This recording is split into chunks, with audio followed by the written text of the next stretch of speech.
Hey guys, what is up? Mike here. Lakers Talk. Let's recap Game 4 of the Lakers Summer League. Lakers lose to the Cavs yesterday, which means we don't have a shot at winning the Summer League championship or whatever that's worth. Let's talk about D'Angelo, some good things we saw from the team, some bad things that we saw from the team, things that we can work on. Touch on Nance Jr. He falls yesterday and breaks his hand. One of the worst things that can happen for one of your main guys to get injured in a scrimmage in Summer League. It sucks for him. It sucks for the team. Let's talk about it. Anyway, I'm back from vacation. Took a couple weeks off. Feels good to take time off, but there is no place like home. If you've ever taken time off, you know what I mean. When you come home, got your own Wi-Fi, your own bed, your own kitchen. I just love being back home. Anyway, so Lakers lose to the Cavs. So what do we see from all this? Lakers looked really good first half. From what I see, D'Angelo Russell should be done, right? He's shown enough. He's past Summer League. He looked really good the first few games, even the first half of this game yesterday. He looks like one of the best guys on the floor in the first several games. All the offseason work has been paying off. All the strength training, the working out. He looks in tip-top shape. He looks explosive. He looks, stronger. He looks better. Let's shut him down and save it for the preseason and save it for the season. I would let Munford, Ingram, Zubac, and Zach get a lot more playing time and let these guys play. I believe we play tonight, play the last game, just let them get some run. But for right now, I think it should be done with D'Angelo. Not even going to get into the fact that maybe he had a bad shooting second half of last night's game. That happened. Fatigue sets in. Shots aren't falling. Regardless, he looked great this summer. Get ready for this season. Some other things that I saw when I came in last night, I missed the game, but I've been on YouTube watching all the full game highlights and tried to catch many different angles that I can. I really want to see the full game because I like what I've been seeing from Munford. He looks really good off the bench for us, and I really like his shot. I like what I see from him. I like his athleticism, and he really looks good. In my opinion, there is a night and day. Like when I get on Anthony Brown a lot, right? Like yesterday, he scored the first bucket of the game and didn't scratch at all the rest of the game. There's something, there's this saying goes in football, right? And Herm Edwards always talks about this. It goes, just make a play, right? Like in football, what separates the good players from they're all athletic. They're all in tip-top shape, right? But it's just some guys who has a knack for making a play, all right? Like when I think of Anthony Brown, I just like, dude, just make a play. Just make a play. It's like Munford, right? I don't expect much from him, but when I see him, or when he does get some minutes, he makes a play. It's something that he does that you just say like, man, he's living up to whatever he's capable of doing. Anthony Brown is the complete opposite, right? And I've been on him. I'm not gonna get too. I don't want to continue to keep getting on him, but he needs to make a play, and he's not. And so anyway, that's what I see from Anthony Brown. That's what I see from Munford. Munford is gonna be. I want to see more from him because I like what I'm seeing from him.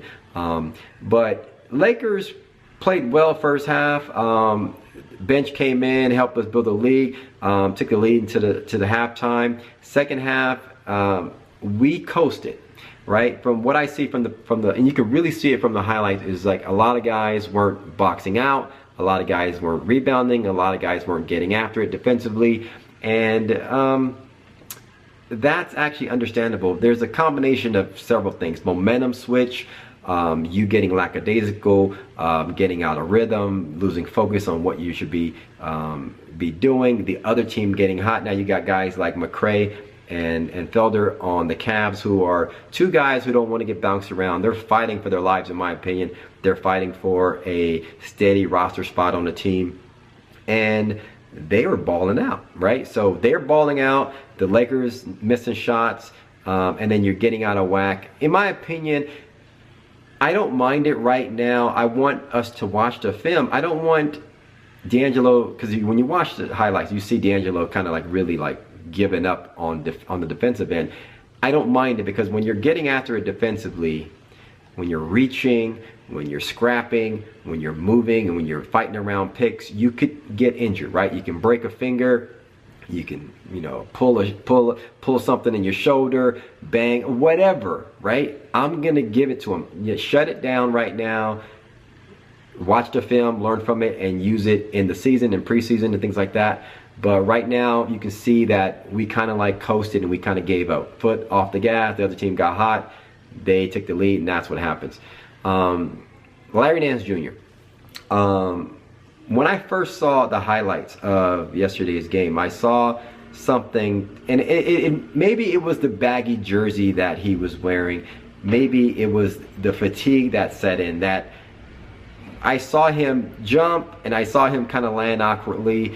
And to me, I instantly thought, you know, he could lose 20 pounds. He could lean out a little bit. Now, somebody immediately say, Mike, you're dumb, you're stupid. He's in tip-top shape.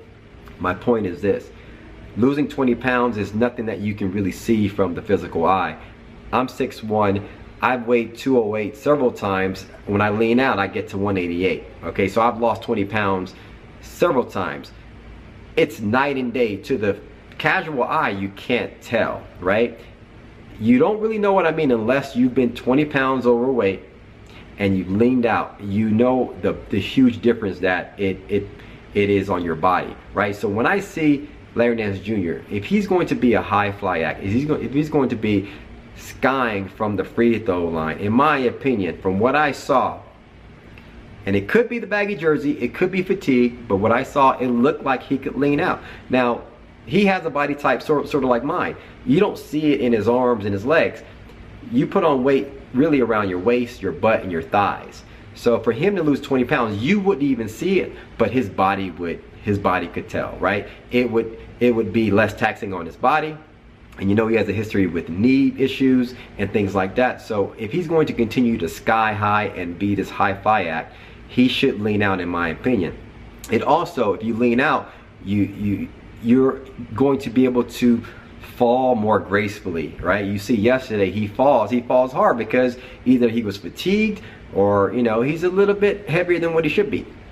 I could be totally out of left field on this, be totally wrong. My point is, if he wants to continue to not have issues with his knees and not get injured, I think he should lean out a little bit. Now, I might be crazy, but for those of you who know what I mean, you have to have been 20 pounds overweight and lost it and feel the difference on your body to really know what I mean. And it's not something that you can see by a picture. You can't see it by his face. You can't see it by his arms or his legs. It's really around your thighs, your butt, and your waist area, your midsection area, that if he loses that, he, you know, in my opinion, he's going to have less injuries as he goes forward. But sucks for him that, you know, he got injured and he continues to get injured, because we really need him on the squad next year, and we really need him to remain healthy for us to do well. Anyway, that's my thoughts. Happy to be back. Hit me up in the comments below whether you agree or disagree with me. Hit me up in the comments below. Let me know your thoughts. Thanks for commenting, liking, and subscribing. And as always, guys, follow me on Twitter at Mike Sports Can't even speak today. Anyway, we'll talk soon, guys. Peace.